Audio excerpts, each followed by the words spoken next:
Good morning, everyone. Welcome. Welcome to the Editorial Edge this Saturday morning, the 21st of, or the 22nd, in fact, the 22nd of July. All right. Welcome, everyone. Good morning, Bulbul. Good morning, Tanu. How are you? Thank you for joining, all of you. Just very quickly, let me know if you can see me all right, hear me all right. Okay. And so we shall begin then thereafter. We have three important topics. One, in fact, a deep dive. So we'll discuss all three in detail. Good morning. Good morning. Apnaro Arka. Thank you so much. So let's begin. Okay. If you can hear me all right, just let me know. Good morning, A.R. Rather. Good morning. Good morning. All right. So let's look at it. The first article that I have for you, because again, what has happened recently is there's been a lot of flooding, lot of waterlogging, lot of monsoon still going on across the country. Dream India, good morning, good morning. So what has happened is most of the newspapers are now covering, say, diseases which eventually follow, say, what has happened, all the waterlogging, all the rainfall, all the crisis that has developed. The next stage is diseases. So vector-borne diseases becomes important for us to understand. Several different articles in several different newspapers. All right. So we'll take a deep dive into vector-borne diseases, but please understand now, if we were to consider from the exam perspective, okay, just think from the, whatever we always target, the outcome-based learning. So in terms of the exam perspective, what we will be covering today is, say, around only 20%. Not more than that. And I'll be very honest in my assessment. Because the vector-borne diseases have many diseases which are frequently asked by the examination. It also has, say, control programs that are being run by the government of India. And so you had, say, different control programs for different diseases which have specific information that you ought to know. So today will be, say, think of it as an introductory class to vector-borne diseases, which will enable you to understand all of these articles that have been published across newspapers, all right? And thereafter, what I'm planning is, say, probably do a whole series on vector-borne diseases because it's important for you to really be aware of it, all right? Good morning, Rajan Kumar, Lekam, Vishnu, Monica. Good morning, guys, all of you. Thanks for joining. The second one is what we'll travel to the Middle East and we'll take a look at the Israel judicial reforms. A lot of commotion happening in the West Asian country. You find that, in fact, of late, last evening itself, part of the Israeli Air Force, the reservists of the Israeli Air Force, they have in fact said that they will not join active duty because of their opposition to a proposed reform in the judicial process of Israel, which has been brought forward by the current leader of Israel, Benjamin Netanyahu. Good morning, Madhusudan. How are you? Welcome, guys. Okay, so we'll take a look at the Israel judicial reforms. What is it that it is causing all of these issues to arise? Okay, that's the second order of the day. And then third, we'll take a look at this MotoGP race. Now again, from a UPSC perspective, this is not going to be asked. Okay, कहाँ पे हो रहा है MotoGP race? याद रख लो, एक ही जगह हो सकता है Greater Noida में. But then more than that, from the mains and say from the interview perspective, you need to be aware of certain facets here. Okay. So we will discuss those in the end, the dying moments of the class, say the last 5-10 minutes. It's not a very deep conversation. So I just want to introduce you so that you learn to identify the pros and cons of every tangent that is available, that is expected of you. So we'll take a look at that. Okay. So let's jump right in. First, we will take a look at the questions of yesterday. Now, I have had answers given by students in the comment box below. We do this every day where I give questions. You give me the answers in the comment box and then we recognize those students who have answered it correctly. Unfortunately, in yesterday's question, there were several divergences in some questions, some answers. So just for today and just for the effort, I am going to recognize all those who cared to answer. However, there were some incorrections. There were some incorrect answers that were provided. So we'll take a quick look at what was discussed yesterday. Adjournment motion is an extraordinary device. It is not available in both the houses, by the way. Okay. This is known to you. It is only available in the Lok Sabha. So this is incorrect. Adjournment motion cannot deal with matters that are sub judice, correct, or related to question of privilege. Yes, it cannot do that, correct. Adjournment motion in the Lok Sabha involves an element of censure of the government, which is again correct. So which means the incorrect statement is one only. All right, we'll very quickly just go through this. Sai Krishna, good morning. Welcome, welcome. The second question, Rule 267. We had an extensive discussion yesterday on Rule 267 versus 176 versus adjournment motion. I hope many of you cared to go and look at the 11 a.m. broadcast from Rajya Sabha, where the sequence that I provided and told you exactly happened. In 19 minutes, that sequence was followed to the T. So again, that will not be told to you in a book, but that is a practical application that you can remember. You can't mug up everything. So some things you'll need to recall through events, so through pictures, through videos. That was one of those yesterday. And a happy coincidence at that. Okay. Rule 267 can be invoked by a single member of the House. Absolutely correct. In fact, 267 you find at 11 a.m. Many members give notice under Rule 267 to the chairman of Rajya Sabha. The Rajya Sabha chairman often does not go ahead and accept those notices. Okay. Rule 176 needs to be backed by at least 2 member of parliaments. Correct. Adjournment motion 50 members. Correct. So the correct statements here, well, all three. All three are correct statements. Let's look at C. The Agarkar Research Institute, again in the news recently. It has been doing extensive work in Western Ghats and Karst Plateau. Lot of work it is doing. So you ought to know where it is situated, in Pune. And the controlling authority for it, the Department of Science and Tech. Absolutely correct. Okay, this is in Pune, by the way. Okay, Institute of Wood Sciences is in Bengaluru, under MOEFCC, the Ministry of Environment, Forest and Climate Change. Absolutely correct. National Institute for Ocean Technology, which is in the news because it is the primary nodal agency for this particular submersible under the Ministry of Earth Sciences, Kiran Rijiju. Absolutely correct, which is why if you're following him on Twitter, you will find he often posts updates on Matsya 6000. All right. So the correctly matched here, all three. All three are correctly matched. Question D, Western Ghats comprise 6 states, right? From Gujarat up until Tamil Nadu, the 6 states. Quickly identify them. They are the part of the Western Ghats.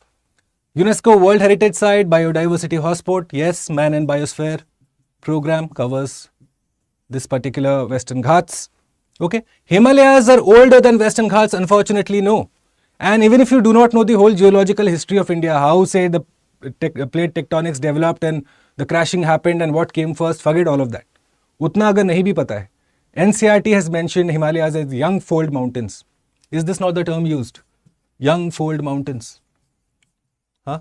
So you should understand if it is being used, if this is being told to explain it young, well, obviously in relation to something else. So that is your primary hint there. The Himalayas are younger, in fact. Okay. Young fold mountains. Karst Plateau is a part of Western Ghats. Correct. The correctly matched here 1, 2 and 4. All right. Question E. Black water, grey water, ballast water. We have discussed this in detail. This is the urine plus feces. This is just the normal bath water that you have. Ballast water that ships hold to maintain buoyancy in the sea. Well, they all contribute to marine ecosystem degradation. All right. They affect marine ecosystems. Correct. MARPOL 7378 is an international convention to reduce pollution from ships. Correct. And India is in fact a signatory. Okay. India has in fact signed the MARPOL 7378. Okay. Make a note of this. This is for ships. The correct statements here are 1 and 2 only. All right. And the last question I had for you. Well, the prominent shipbuilding agencies or the shipbuilding locations in at least say across the world. The primary one is obviously the Alang one in Gujarat, correct? Gadani, Pakistan, Chittagong, obviously you know it's in Bangladesh, Aliaga in Turkey. All of these, in fact these two are giving strong competition to the Alang shipyard, the shipbreaking yard in fact. Okay. And so this is again an industry which gains us money. And so you're looking at competition from these particular countries when it comes to say shipbreaking. We have discussed the health hazards when it came to shipbreaking yesterday. This is another tangent you should be aware of. The correctly statement here. Match statements are all 4. All right. So the students who attempted and most of them got this correct. 1 or 2 didn't get this correct, but still go ahead. These are my star individuals. Monica Thakur, Shubham Singla, Coder SD, Karuna and Asha. Thanks once again to all those who cared to answer. It's good because you're taking effort. This is what it's the whole motive of the class is, outcome-based learning. To the rest, I request and implore you, take active participation in these questions. Leave yourself with some takeaway after an hour's worth of effort. Okay? Alright. Let's go forward for the first topic for the day now, vector-borne diseases. So first let's understand what are vectors. Because just in this class, in fact a week ago, we discussed something called zoonotic diseases. If the class can very quickly recall, We had done this, right? What are zoonotic diseases? Zoonosis. Good morning, Mandeep. Welcome. Welcome, guys. We had discussed zoonotic diseases. So now zoonotic diseases was those diseases that are transmitted from, say, animals to humans. How are vector-borne diseases different? Well, vector-borne diseases firstly originate from not just animals, but also plant and fungi. Also, you're looking at mammals, insects also. Okay. So the scope, which is the bigger scope now? Vector-borne diseases. Okay. The bigger circle is vector-borne diseases, under which one part is the zoonotic diseases, which start from animals only. Okay. Why? Because again, zoo is a giveaway. All right. That's your first understanding. Now, what are vectors? Living organisms, arthropods, plants and fungi, plus mammals. Important from the pre-perspective. Most of you would have this understanding. Good morning, Pratik. Welcome, welcome. Most of you will have this understanding that vector-borne diseases equals to mosquitoes. No. Okay. Yes, obviously, mosquitoes is what we are going to focus extensively on. But please understand that plants and fungi are equally capable of giving you vector-borne diseases. In fact, there is this large leafed lettuce. That is also, it releases a type of pathogen that can give you a certain type of disease. Okay. So you're looking at all three that transmit the disease between humans or animals to humans. Okay. The living being to human. Okay. This wouldn't be the right word to use, the living organism. All right. What do? They transmit infectious pathogens. Now, obviously, you and I will mostly focus on this. Examination also expects you to focus mostly on this. However, we'll take into consideration the rest also. Mosquitoes are the best known disease vector. So the rest, ticks, flies, sandflies, fleas, bugs, and freshwater aquatic snails. This is the key word again, not the marine ones. Arthropods are basically ones that have, say, 6 legs. Okay. So you're looking at, say, all of these mosquitoes, ticks, flies. Okay. All of those insect varieties are called arthropods. Okay. Now, once a vector becomes infectious, so the mosquito becomes infectious, they are capable of transmitting the pathogen for the rest of their life. They are not going to come out of it. They are going to be a constant carrier of that disease. That is the word you need to know. They are the carriers of the disease. Okay. Now, sometimes the question will ask you in UPSC, which of the following are carriers of disease? Then you need, there will be a lot of options there. So please understand, carrier is the one that carries, say, the ability to transmit that disease. Okay. What does it exactly transmit? It transmits, say, bacteria or virus or parasite. These become the mechanisms of disease transfer. But the carrier is the one who's the primary body, the source. Okay. Don't get confused there. So the first major discovery of a disease vector came from Ronald Ross. We have all heard of this name in our school days. And he went ahead and discovered the malaria pathogen. Okay. In 1897, I believe. Yes. In 1897, he discovered the malaria pathogen. Clear hai? This is the most important information in this slide, please. Most of you have this understanding that vector-borne diseases equals to just mosquitoes. No. All right. Let's go forward. Now the vector-borne diseases. Human illnesses caused by, obviously, like I told you, the ones that will cause the disease. No, what exactly is the mosquito giving you? It could either give you a virus or a bacteria or whatever. But then the carrier becomes the mosquito, and what it transmits is either of these: parasite, bacteria, or virus. Now the burden of this disease. Now look at the social angle. Okay, forget the science and tech for a time being. The social angle of this, that the burden of diseases is disproportionately high on, say, the poor nations. What we in international relations call the global south. Okay. Countries, say, in tropical areas, which provides, say, the right environment for these kind of species to thrive and survive. All right. So what you are finding is that tropical and subtropical areas, which is where it's most located, and they disproportionately affect the poorest of populations. In fact, the social angle to this is again not just from the health perspective. You are looking at it from the, say, economy perspective also, that it inhibits the ability of the poorest to come up. You know, if you are going to be, say, malnutrition is the one that we discussed earlier, same way. If a disease, if you're much more vulnerable to a disease, it's not just going to show in your personal health, it's also going to show in your capability. Okay? Since 2014, now you're looking at all of these. Dengue, malaria, chikungunya, yellow fever, Zika, they have all affected populations. Now please understand, each of them have to be discussed. Each of them from the exam perspective. You cannot just go up. नहीं हो, ऊपरी सतह से नहीं होगा. Which is why today is just 20% of vector-borne diseases. Alright. So you're looking at other diseases which cause chronic suffering, lifelong morbidity, disability and occasional stigma. So it's not just death, but also disability. Alright. This is the problem with vector-borne diseases. Okay. Please understand this concept also. This you are going to use in your mains answer whenever you get the opportunity to write a mains answer. Alright. Let's go forward. So the factors now that influence the spread of vector-borne diseases, the climate angle, the environment angle to this conversation now. Okay, what are we doing wrong so that these are becoming much more prevalent? One thing is air pollution, water pollution, all sorts of pollution are conducive atmosphere for them to thrive and survive. What you also see is where they lay their eggs. Okay, so for in case of mosquitoes, the three varieties, we'll discuss them today by the way. So you have say Aedes, okay, then you have say Anopheles, okay, and then you have Culex. The three major say problem areas for mosquitoes, the three subspecies of mosquitoes, they all create problems in different parts of the world and in different fashions. So we need to take a look at these kind of facets also. We'll take a look, and what you find is that where they lay their eggs, some lay their eggs in say fresh water, okay, other ones in fresh water, some lay their eggs in polluted water. Do you realize? So the more pollution we do, the better environment a particular subspecies of mosquito has to thrive. So this is where we come in, the anthropological angle to this conversation. Clear guys?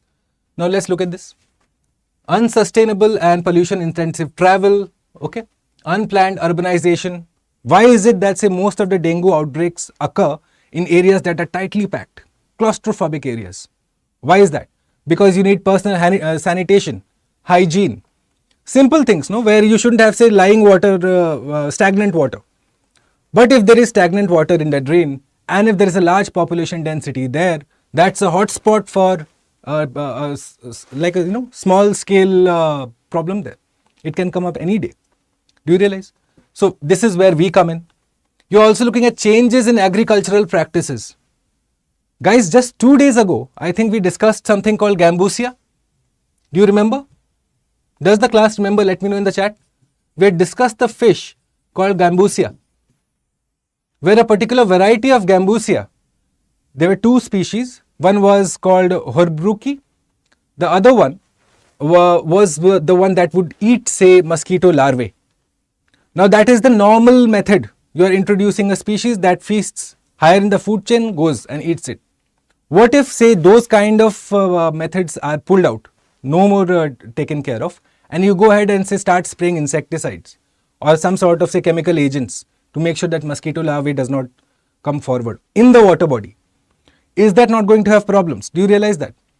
So agricultural practices are directly linked to the health of the ecosystem that you create. Okay, and so the more chemical intensive it becomes, the more you replace say traditional methods, natural methods, biological agents, the more you reduce them and bring in chemical agents, the more you are going to increase the population of mosquitoes or the other vectors also, even the other vectors. All of them, the population goes up. So agricultural practices are directly linked to the health that follows, in that local area. Okay. Urban population density, you must be aware now. This is all, we live in this. We realize why we are a threat to say chikungunya, why every year after say the monsoons or just during the monsoons, why is it that dengue outbreaks are common across the country? Good morning Deepak, don't worry about it. Good morning, welcome. Is the class able to understand why is it that dengue outbreaks or chikungunya outbreaks happen? Because there is lack of management, urban planning is not there. Okay, population density is high, pollution is high. You have say air pollution, water pollution, soil pollution, all of that is happening. You are creating a much more conducive atmosphere for mosquitoes to thrive. You do not have, say, the proper aftercare also, you know. So that's it. That's why you have a dengue outbreak, a malaria outbreak, a chikungunya outbreak. All right. And lack of sanitation, hygiene, urban solid waste management, all missing. See, why is it that I've mentioned urban? Well, because this is an urban problem. You do not find major outbreaks happening in rural areas. Okay. You will find most of these mosquito or vector-borne diseases start first in urban areas. For example, Surat. Surat had the plague outbreak. Are you guys aware? Surat in Gujarat had a plague outbreak back in, I think it was the 1980s or 90s. Okay, someone can let me know in the chat. Just check and let me know the year. So urban areas are much more vulnerable to such sort of vector-borne diseases. Clear? Okay. So make this observation. I will write it in the chat, in the slide for you. But urban areas are inherently lot more at threat of vector-borne diseases, which is why urban management is a concept that must gain relevance if you are going to combat vector-borne diseases. Clear? Let's go forward. So now this is a list that I have taken from the WHO website. This is the updated list. Okay. What I am telling, why have I introduced you this list? Because what we are going to do is take a look at them individually. Okay. Unless you read about them individually, because UPSC picks its questions from here, which is why this particular slides are important. Now understand this. If I start discussing each of them individually, the causes, the symptoms, the way forward, the particular, say, agent involved, well, it becomes like a 4, 5, 6 hour lecture. Which is why, guys, bear with me. Today is the introductory class to vector-borne diseases, which will enable you to understand all the articles that have been published. However, from the exam perspective, the outcomes that I talk about, we will be doing vector-borne diseases in a complete series so that you are able to get maximum benefit out of it. Okay, I promise that for sure. So we'll take a look at all of this. But for today, the vectors are the ones that are the carriers, the mosquitoes. You're also looking at the other carriers, aquatic snails, particularly, and in fact more specifically, the freshwater snails. You're looking at black flies, fleas, lice, sand flies.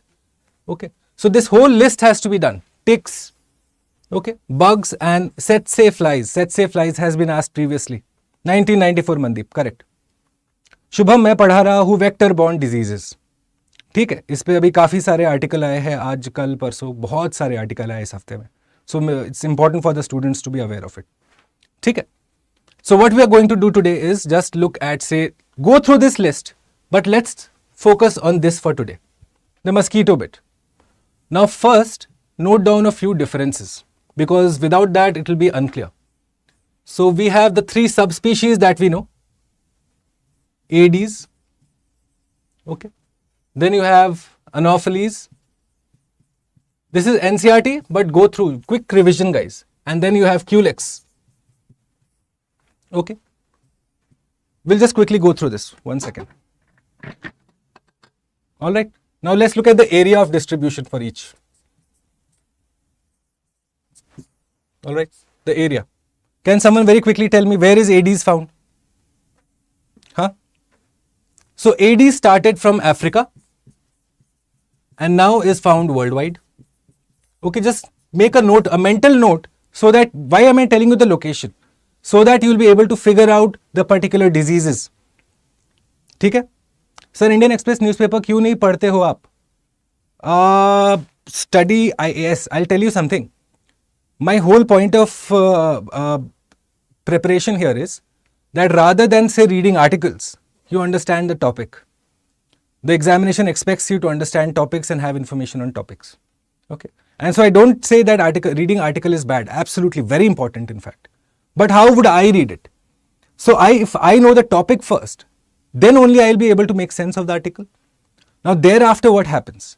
Say if I know the whole aspect of it, from prelims up until mains. Now the article, if it is say just talking about say op-eds, if it's an opinion article, or if it's an editorial, or if it's an explained page that you're referring to, there is a lot of scope of duplication of what I already know, which is good. When I am reading an op-ed, all I'll look at is the points. Firstly, secondly, thirdly करके लिखा रहता है. मैं देखूंगा वो point क्या मेरे साथ correlate हो रहा है. is the author giving any specific evidence to what I have already known? Do you realize the key word is what you already know? So unless you do not know the fundamentals, the basics, reading articles is a futile exercise, because UPSC expects you to know, say, particular topics, what the tangents of the topics are. So how would I prepare in my days? That's a op-ed, whatever it is talking about, the pros, the cons, the way forward. I would look at my mains notes and see whether I can add some particular point from here, whether any evidence is provided by the op-ed writer. That's all. बाकी ज्ञान मेरे को जरूरत ही नहीं है. ठीक है. I study IAS. I'll tell you something. मैं हिंदी use नहीं कर सकता ज़्यादा, because this is an English channel. We cater a lot to students from South India, from Northeast India, and so it will be unfair on them if I just start speaking in Hindi. Okay. So I tend to speak in English, usual, normal, conversational English. Nothing so heavy and anything like that. Okay. Now coming back to the topic. Let's not get diverted. Okay. Coming back to the topic now.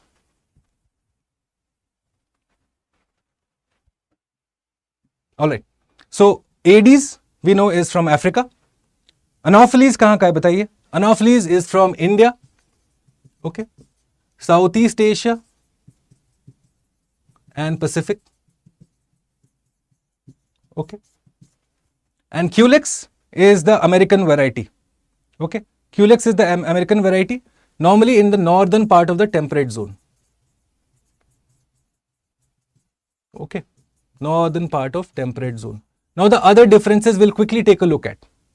Let's very quickly take a look at the other differences also. So which one causes which? I have given you the list.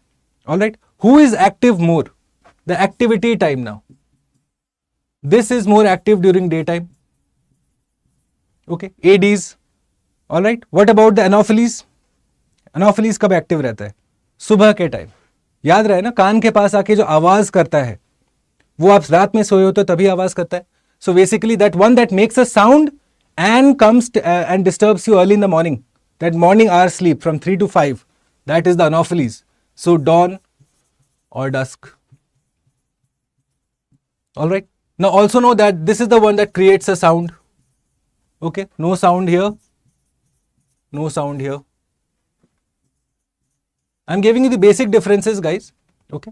This is again Culex operates during what time, guys? Also at dawn and dusk, but also at night.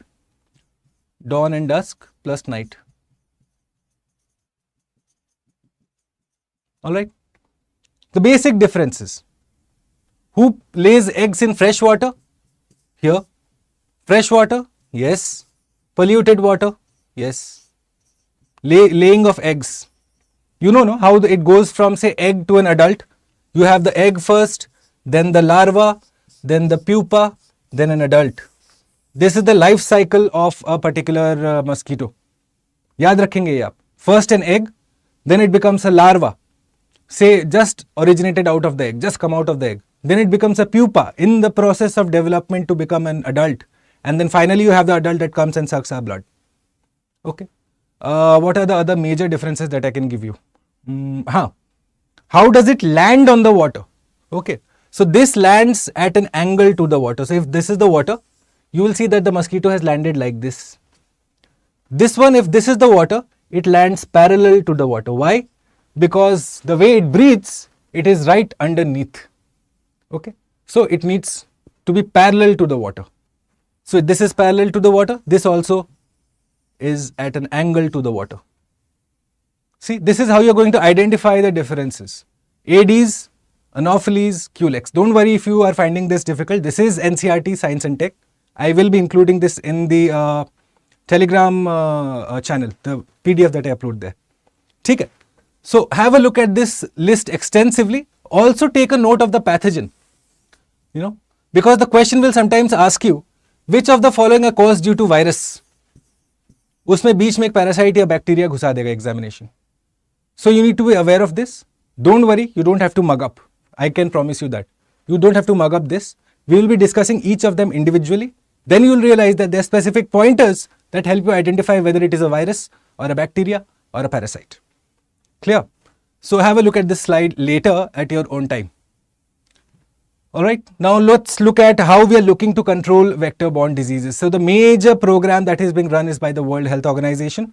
Okay, it's called the Global Vector Response 2017 to 2030. Okay, which means that again, why is the WHO doing this? You are looking at, say, parts of Africa.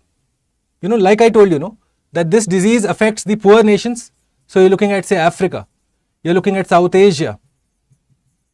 The more vulnerable places, they do not have the capacity, the training, the infrastructure, the finance to go ahead and deal with such sort of diseases. Yes, they have food shortages, they have water shortages. How are they going to make sure that they have the capacity to deal with this? And if this happens, if that outbreak happens, it's going to kill a lot of people. So World Health Organization comes in. This is their plan, 2017 to 2030. What do? They provide strategic guidance. Now, strategic guidance is a holistic term which encompasses that from directives to guidelines to in fact giving conditional transfers, that only if you follow my advice shall I give you the money or the resources to go ahead and combat the particular disease. The autonomy of the country is often compromised there. But realizing that the problem is a health issue, most countries agree to it. Okay. It provides evidence-based guidance. What type of vector? Okay. What are the symptoms? What are the causative factors? Okay. How do you go ahead and address it? How do you build systems that minimize this risk? All of this is done by the WHO. All right. It provides technical support, identification in fact. It has its own people on the ground, its own logistics on the ground. Why? Because they're looking at the poorest countries that are affected by this. Okay. It supports countries to improve their reporting systems. Under-reporting should not be a problem.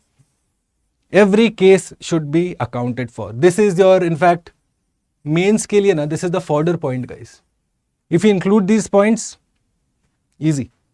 Okay, capacity building, awareness, access to water and sanitation. See, whatever the reasons are, the way forward is the exact solutions to it. This is what WHO is doing. Now you might ask me what the India government is doing. India government also has got its own action plan. We had the national action plan for vector-borne diseases. We have that in fact. Okay, let's look at that.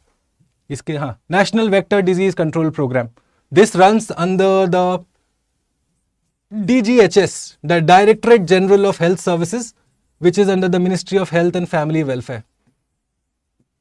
Okay, make a note of this again. Who is the parent authority? The MOHFW. The DGHS, the Directorate General of Health Services.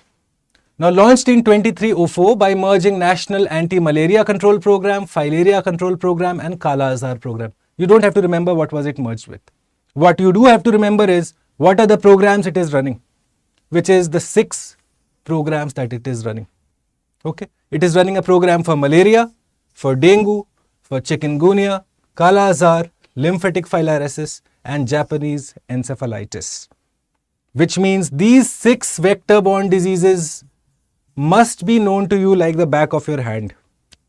Okay, even if you do not know all the others, the other vectors, all the other diseases, these 6 you must be absolutely clear of. So these will be our final focus also. Okay, this is how you approach your preparation, guys. You don't just pick up books and start reading. Okay, so the National Vector-Borne Disease Control Program is the nodal agency. The data gets updated monthly basis. They do all of that, from capacity building, all of the problems that the WHO seeks to address. All of these, technical support, improving reporting system, making sure that the local level, community level, at least capacity is there, that water, sanitation, all of that is taken care of, that there are enough measures to combat if a particular outbreak happens. All of that is done by the Ministry of Health and Family Welfare. In fact, they have 17 regional offices across the country and they work with the state governments to create this capacity. This capacity that I told you, it's not just that the union government is doing in isolation. There's a lot of collaborative partnership. Why? Do you realize 1.4 crore people, our urban population, the urban stress that we talk about, that our urban cities are stressed, that there is a lack of, say, enough resources, which means that you need to have a plan in place if an outbreak happens, or else people will die in the hordes. Okay, which is what this particular vector disease control program does. Does it make sense now? It's actually a story. If you figure out the problem, you figure out what the government is doing to address the problem. All right. Okay, so that completes the first part. Go ahead and answer this question for me. These questions, again, we have around 6 questions again today, A to E or F. These questions, please answer for them list-wise in the chat box for me. And again, those who answer this correctly, they will be figured in tomorrow's MCQ Masters. Okay, so look at the question first. Vector-borne diseases are caused by insects that transmit infectious pathogens. Well, go ahead, figure out what is the operative word here. I have given you the causative agents. All vector-borne diseases are zoonotic diseases. Is that not something what UPSC can normally ask you? Most students will think, all must be incorrect. You let me know in the chat, okay? And all aquatic snails are vectors of diseases. Identify the incorrect statements. You will leave an answer for me in the chat. Question B, which one of the following groups of diseases spreads through mosquito bites? Okay, go ahead and look at all the options. Okay, there must be one which includes all 4 diseases that spread through mosquitoes. Identified, let me know in the chat.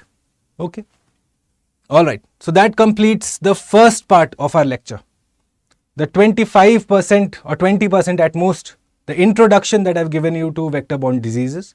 Go ahead, look at the articles. Indian Express has an article, Down to Earth has an article, Mint has an article. Read them. Now it will make complete sense to you as to what we are doing. Chat box under the YouTube video. Let it leave your comments for me in the comment box under the YouTube video so that I can have a quick look at who's given me the correct answer. Okay, I forgot to mention that. Thanks for reminding, Arka. But yeah. So this closes today, by the way, guys. This evening, I will be doing a small session on this also. But again, if you like the way we approach current affairs, no, this is the way we approach, say, other subjects also. You cannot do upri satah se. You have to go in some depth, which is why, say, 1 hour is not enough, I know, to deal with current affairs. But then if you are learning at least 3 topics in 1 hour, with the capacity and the capability to solve questions, that is an outcome for you. This is the mool mantra, of this whole project, the Prelims to Interview Initiative. So if you resonate with my vision, with the way we tend to understand here, well, today is the last day when the evening batch closes admission. Go ahead to studyiq.com, take a look at the course brochure, choose the language of your delivery. I am primarily associated with the English batch, as you must have guessed by now. Use the code BA Live. Okay, that's BhuvanAJha Live. That will assure you a discount. And thankfully, I will get allotted to your batch. So which means we will be meeting a lot more on a frequent basis. In fact, almost on a continuous basis up until you appear for your interviews. Okay. Rajan Kumar, I'll tell you. Give me the last 2 minutes. Remind me about your question. I'll address that for sure, 100%. The last 2 minutes, ek baar remind karna mujhe, Rajan. ठीक है? All right. Now let's go to West Asia, guys. A topic, in fact, an area that is of extreme importance for you. Extreme importance. Why? Because UPSC has asked questions extensively on this area. So forget all of this. ये judicial reforms बाद में पढ़ते हैं. पहले थोड़ा area देखते हैं. Let's look at the area first. So Israel, an area, a bone of contention. The Israel-Palestine debate, leave that aside for the time being. Okay, leave that aside because there is another important tangent to it from the mains perspective, which we will discuss. Okay, I'll do a session on this also. So a new concept, in fact, a new thing that you must read about it is being spoken of in the Israel-Palestine conversation is the accusation of apartheid. Okay, that is Israel guilty of apartheid against Palestine? Now, please realize this is a very sensitive topic. Yes, it's a very polarizing topic. Our job is not to go ahead into the polarizing debate. Our job is to analyze it on merits, on the facts. And so when you accuse something or someone of apartheid, it needs to conform to a particular set of, say, contraventions, problem areas. If you consider, say, apartheid in South Africa, it had a particular, there were certain indicators that said, okay, apartheid is being practiced by the South African regime against, say, the native black population. However, when you consider the Israel accusation, that whether Israel is accused of apartheid against Palestine, Well, again, that's a debate that can only be had when I present you with the facts. What is the international definition of apartheid? Okay. How is it that Israel's actions may be construed to be a part of apartheid, and again may not be construed to be a part of apartheid? So that is a discussion for mains. At least I would suggest those who are writing this here that you make yourself aware of it. Okay. So that we will discuss in detail in the following days to come. But for today, after the class is over, I want you to go ahead and look at all the countries around Israel. I want you to go ahead and locate the Gaza Strip. Okay. Go ahead and locate the Golan Heights. Okay. Go ahead and locate the Palestinian Authority. The area that is controlled by the Palestinian Authority. Let me know what it is called. Is it called the West Bank, the East Bank, the North Bank, the South Bank? You must be aware of all of this. Go ahead and read about the West Bank. Okay. This is not a term from economics, by the way. This is international relations. After you have identified these in the maps, then you come to the conversation that we are going to have. Okay. This is your assignment after the class finishes. Look at all the countries from Lebanon, Syria, Jordan, Egypt, whether Saudi Arabia has a border with it or not. What is the sea around it? Why is Israel called the land between the sea and the river? Which river am I referring to? Know that also. Okay. That there is a sea. Know the name of the sea. There is a river also. Know the name of the river. This is your assignment after the class finishes. Only then will this Israel topic become considered complete. Now let's go back to the discussion. So what is happening in Israel? Benjamin Netanyahu, he has come ahead with a particular bill that is called the Reasonableness Bill. Reasonableness Bill. Okay. What does it mean? Which would remove the Supreme Court's power to cancel government decisions it deems unreasonable. That the power of judicial review, that when you talk about separation, the compartmentalization between judiciary, executive and legislature, well, what you're looking at is a unilateral step to inhibit the power of the judiciary in Israel. Okay. That suddenly you will have in fact the legislature completely rule over the judiciary. Now this obviously has raised concerns not just within Israel's judiciary but also Israel's population. Okay. So one of the most serious domestic crises, in fact I am not overstating this, this is true. You know, if this continues the way it is going in an already volatile area, you can expect more volatility. Okay.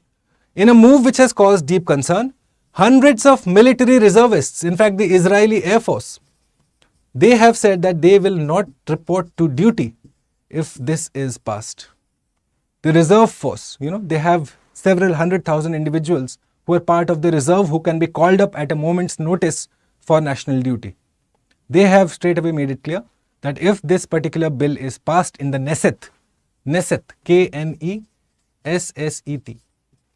the Knesset is the parliament of Israel. Just like we have our Sansad, you know, is the primary authority, the legislative body of Israel, the Knesset. Okay. So they have said, well, we are not going to go and report for duty if the Knesset passes the Reasonableness Bill. Is that clear, guys? Let's go forward. So what are the laws? Now let's look at the laws. Supreme Court will no longer have the power to overrule government or ministerial decisions. Imagine that. Okay. No power to review. You can straight away, with a simple majority of the Knesset, you can overrule such decisions which are contrary to the interests of the Israeli government. And the rest, you know, that the government will have a decisive say over who becomes a judge. Same thing that is happening in our country also. The whole debate around judicial accountability and appointments. Well, we are doing it in a civilized manner. Israel essentially has run itself into the bone of contention. And so this separation of power that you talk about, that each will operate in its own domain and not infringe upon the rights of the others.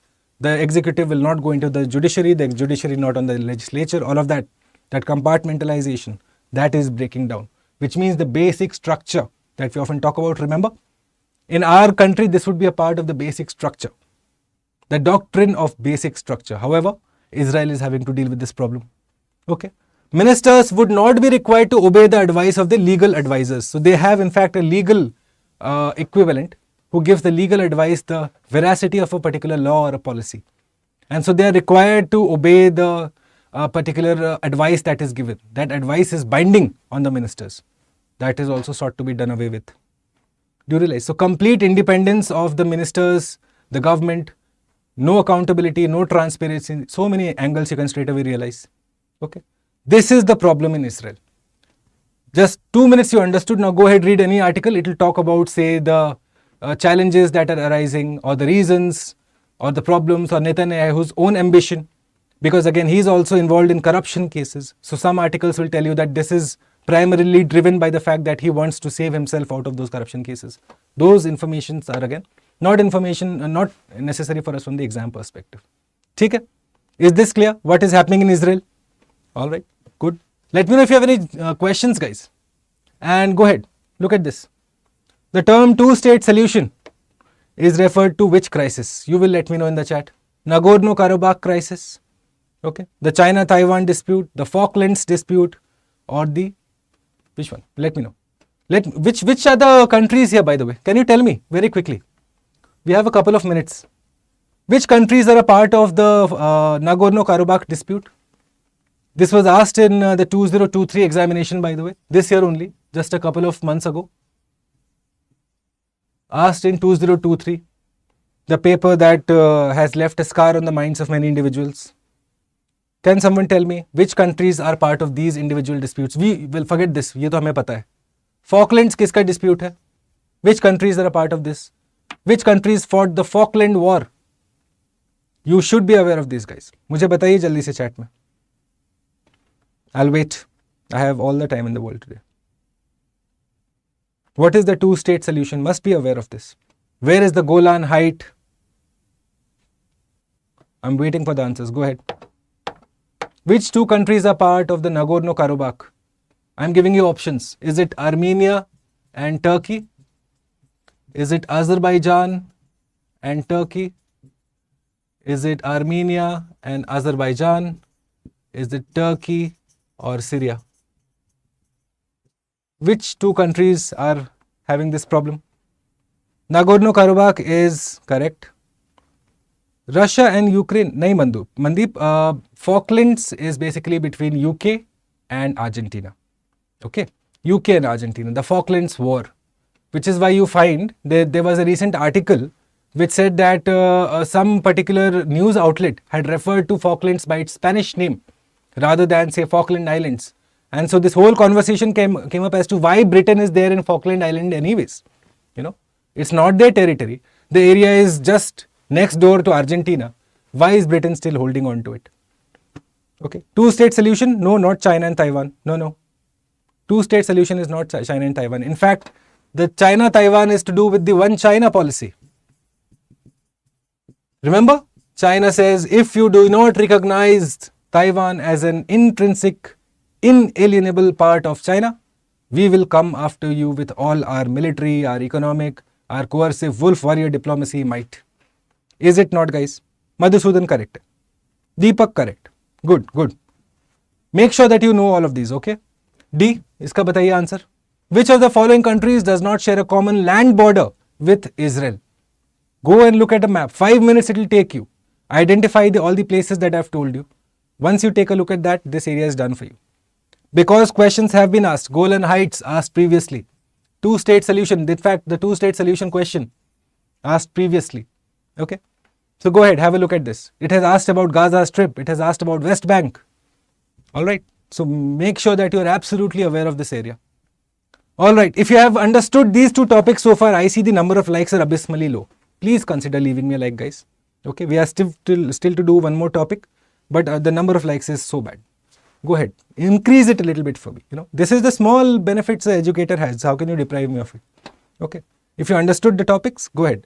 If you really appreciate all that we are doing here early morning, leave me a like, leave me a comment, make someone's day, be kind. Okay. And join my Telegram channel, guys. This is the Telegram channel and the IG handle. I did a short poll on my Telegram channel on whether we should connect on Instagram. Many students send me their emails also with their views. And I'm grateful to each one of you for your feedback firstly. Thank you for your time, for your efforts. However, I think we'll start an Instagram channel, because then that gives you the opportunity to reach out to me instantly. We can connect over whatever doubts you may have, strategy problems that you may have, general advice. That's all an educator can do for you. Good answers, guys. So what you will do is you'll leave all these answers for me. A, B, C, D, E.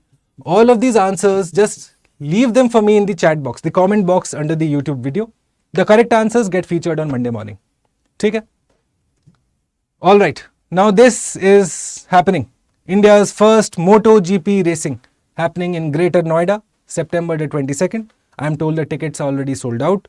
Good. But what we are going to discuss today. Okay. I have given you the factual information. UPSC is not going to ask you कि कहाँ हुआ था. याद रख लो, but उससे ज़्यादा important नहीं है. But more importantly, from the mains perspective. Now what we need to understand here. Two angles, guys. Okay. Two angles. Quickly, 5 minutes, and you will only give me the answer to this. Okay? The first angle is that, say you have these global events. Okay. So what are the pros and what are the cons? We will need to quickly identify them. What is the benefit of having a global event in, say, Greater Noida? What is not the benefit of having a global event in Greater Noida? Or say the World Cup is coming, India versus Pakistan in Ahmedabad, So India hosting a World Cup. Is it good for India, bad for India? Now you might tell me, okay, how can it be bad? How can global multi-sports events be bad for a particular country? So let's discuss the bad first. Good to sabko pata hoga. Now take the example of, say, Qatar. Qatar went ahead and had a huge World Cup. Messi lifted the cup. All of us were happy. Ronaldo fans were not so happy. What happened eventually? That Qatar was in the news, say, in the last 1 year preceding and leading up to the World Cup. You saw a host of articles, a lot of negative publicity about the human rights violations. You had people from Nepal, from India, from Bangladesh, from Pakistan, migrants, poor people who went in search of work, their passports taken away, no living conditions, no sanitation, nothing. Now that's what the BBC documentary in fact showed.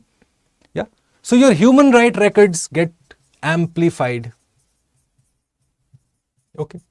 Especially if you are a country with a questionable human right record, you will see that there is a lot of negative publicity. Okay. Take the same example in case of China. China hosted the Olympics. You saw the same thing happening. A lot of negative publicity came when it came to the Xinjiang area, the Tibet area. However, that's not just a con. This negative publicity, we are thinking from the Qatar's perspective. From the Qatar's perspective, yes, if I'm the Emir of Qatar, I'll be like, negative publicity to hai. But is not that the con also? That because of this, the human rights problems come into focus. So solution can be arrived to it. It puts pressure on the country, Qatar or China. It puts pressure on them to be accountable, which would otherwise be missed. You see, this is how you're going to analyze topics, which is why I wanted to do this. Not from the prelims perspective, but from the mains perspective, and especially if in the interviews, guys. I have seen so many people, brilliant individuals, in my short span. They're unable to justify their answer. And so suppose if you're given this question, in your interview, that, okay, India hosted the World Cup. So what's your opinion of it? Every student will say, it was a good move. What will you say if someone says that, well, because of the India World Cup, the traditional tourists, okay, those who would have ideally come to India during that time, okay, they will not be coming anymore because the flight prices are high, hotel bookings are booked already, hotel prices are high. It's just not financially feasible for a normal tourist who would visit India, because again, it's a livable country, it's a cheap country, you can have access to a lot of places in less amount of money. That is gone out of the question. So even though you have localized a lot of local influx coming in, for say 15-day period, 1 million people come in. But then after that, after they have left, what happens? You see that the tourist inflow takes a deep dive. Okay. So this is another problem. The traditional tourists don't come. Okay. Human rights record. Well, the countries, इनका खराब होता है, इनका अच्छा होता है, इनका खराब होता है. Do you realize? Please always make sure that you analyze articles from both perspectives. Play the devil's advocate. You're not expected to be mouthpieces. You're expected to provide analysis. So you have to consider both sides. Okay. You're also looking at what? In the pros, you're looking at job creation. Lot of gigs, short-term gigs. You're going to watch India versus Pakistan. Someone is making those caps, no? Someone is making those 4 wale play cards and 6 wale play cards. That is what? All local economy is getting added to it. However, what you also find is that because of this, say, labor is sucked out from the other areas. The unregulated labor hai aise bhi isme. They are not a part of, say, the agriculture anymore or the industry anymore. So you see that there is a dip in the productivity of that particular state during that time.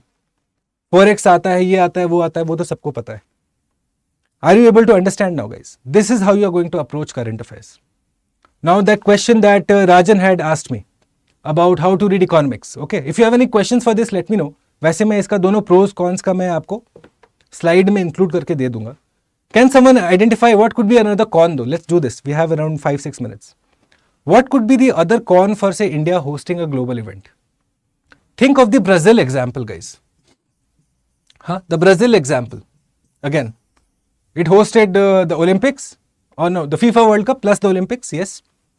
You had a lot of infrastructure that was created at a lot of money. Do you realize? Now that money has obviously come out of, say, spending on the public.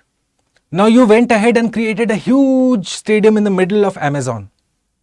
All these Neymar and all of them played in that. Messi came, played, Ronaldo came, played in that. They left after the tournament is over. Now in the middle of that forest, that particular stadium is not being used. If you have spent, say, $200 million on that, that's money that could have been invested in public health, on sanitation, on problems that affect the public. So do you realize? So again, misplaced funding or misplaced spending. That you're not spending enough on public-centric infrastructure that the public will use. Okay. Then the next problem that comes out of it, the Montreal example. The city of Montreal in Canada hosted the Olympics, or I think the Winter Games in 1972. Poor fellows took so much of loan to build and create infrastructure for that particular event that they had to spend the next 30 years paying off that loan. Do you realize? So again, infrastructure creation needs to be in sync, that can be used after the event is over, that the public can go use. Like, say, Commonwealth Games, the stadiums that were created in Delhi, now people from Delhi go and play games in them. That local events are held, sports meet and this meet and that meet. So revenue sustainable bhi to hona hai na. Because you are going to spend money to maintain that massive stadium. Kaun dega wo paisa? Do you realize? So it needs to be revenue sustainable. Understand that. So identify this. Identify the pros and cons, because this is important for you from the mains perspective and especially for the interviews. Especially because again, these sorts of events are happening in India. You have the MotoGP happening, Under 17 World Cup happened recently, Cricket World Cup happening now. Okay, hockey, we have been hosting a lot of events. So this becomes important for us to consider. A developing nation, should it go and host these events? So what happens if the UPSC panel member asks you this? Kya bologe aap? Are you just going to focus on the economics? Okay. Or are you going to talk about these tangents also, which will ensure that you showcase the mind of a civil servant, that you're able to analyze both parties, both sides. Correct, Deepak. The Greece example also. But Greece, I'll tell you, Deepak, the Greece's economic slowdown and the mess that they landed themselves in, well, that's not a lot to do with the 2004 Athens Olympics. No. Okay. That is again construed to be the direct causal relationship, but no.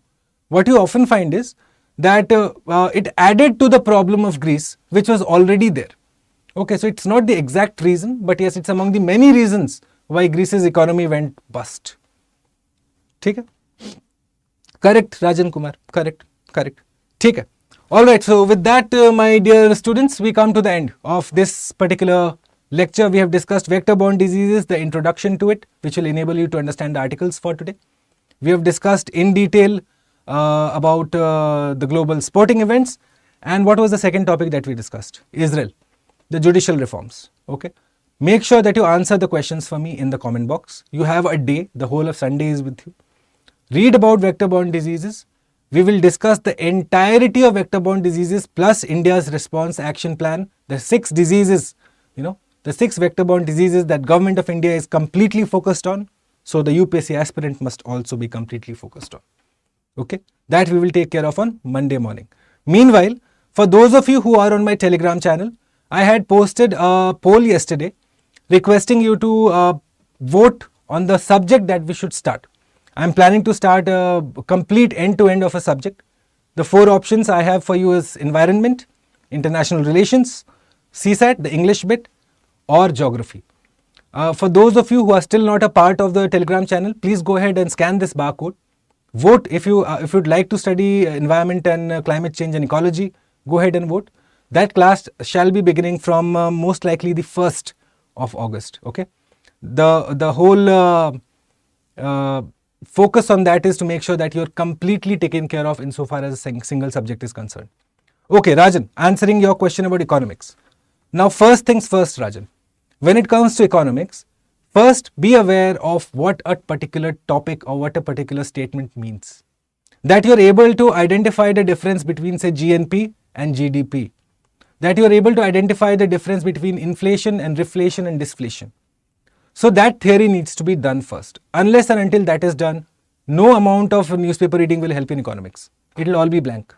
Okay. So first go ahead, I suggest, look at NCERTs or on the StudyIQ website. You will find PDFs where all of those terms are explained in a very brief manner, concise manner. The StudyIQ economics books is also a must read. In fact, I have been going through that book myself.